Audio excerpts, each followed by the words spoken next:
The art of ruling others has long fascinated philosophers, each offering their own blueprint for mastering power and influence. Yet among them, the German philosopher Arthur Schopenhauer proposed an unexpectedly subtle strategy: play dumb.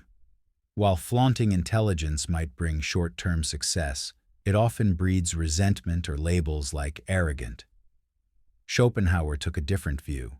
He believed that understating your abilities could earn deeper respect, lasting influence, and allow you to move through any environment with quiet control.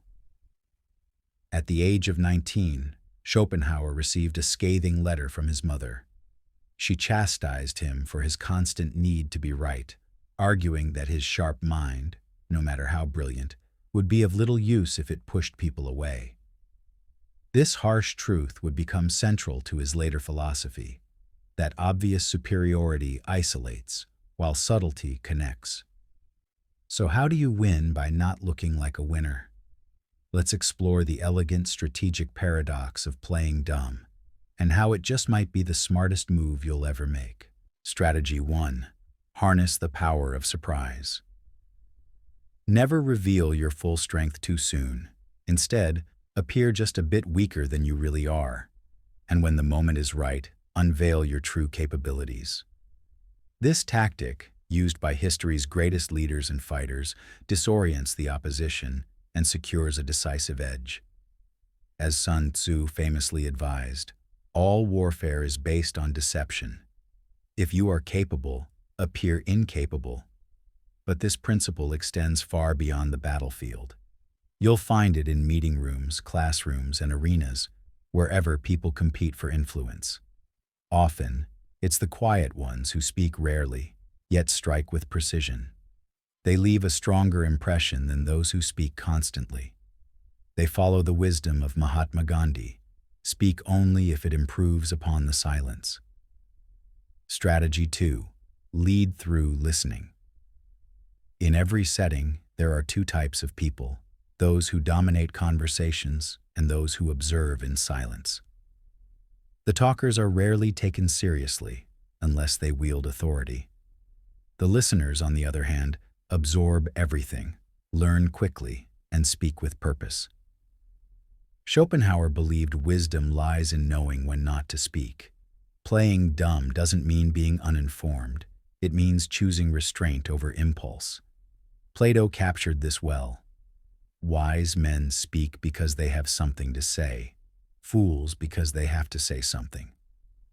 By listening attentively, you become the person who speaks last, but most impactfully. You miss nothing, and when you speak, it matters. Strategy 3. Let them own the idea. One of the most powerful forms of influence is letting others believe the solution was theirs. Whether dealing with parents, teachers, or managers, subtle guidance is often more effective than direct confrontation. Think of an athlete who lets a disabled fan win a match. It's not deception, it's empowerment. It's about giving someone the dignity of triumph. In the workplace, the same logic applies. You may know your boss is wrong, but correcting them directly can create tension. That's where subtlety comes in. As Schopenhauer put it, to play the fool is the last resort in order to cover the defects of others. Sometimes the smartest thing you can do is not to flaunt your intelligence. Concealing it can preserve relationships and earn long-term trust. Influence thrives in humility. Control often wears the mask of deference. Strategy 4. Step back until it's time to step forward. Everyone wants to be recognized, but if you seek the spotlight before you've earned it, you risk looking insecure rather than impressive. In moments of uncertainty, humility often speaks louder than self-promotion. Schopenhauer advised that you should act as though you know nothing until the right moment arrives. When it does, and you finally speak or act, your words will carry weight because they come from observation, not ego. As Lao Tzu wrote in the Tao Te Ching, the sage wears rough clothing and holds the jewel in his heart. Socrates used what we now call Socratic irony, pretending ignorance to draw out others' thinking, gently exposing their contradictions. His most famous admission says it all. I know that I know nothing. The lesson? Stop trying to impress. Start trying to understand. Stay humble. Stay sharp. When the time comes, one well-timed action can eclipse 100 empty performances. Strategy 5. Let humility be the victory. Everyone is fighting a private battle, and no one admires a show-off. Those who gloat after a win rarely inspire respect. They often provoke resentment or ridicule. As Frank Lucas bluntly put it, the loudest one in the room is the weakest one in the room. Schopenhauer echoed this idea. He believed that the most powerful victories are the quiet ones, when no one expects you to succeed, and you do with grace rather than pride. Humility, when genuine, doesn't weaken your impact. It deepens it. In fact, humility often outshines the achievement itself. Because when you make others feel elevated, rather than overshadowed, they don't just notice your success, they remember your character. Final thought.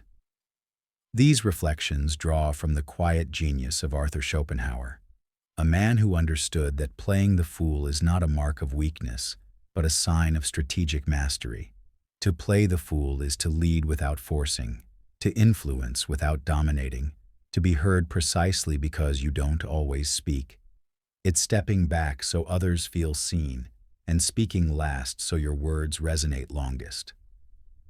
In a world that rewards noise and appearance, Schopenhauer offers a timeless reminder.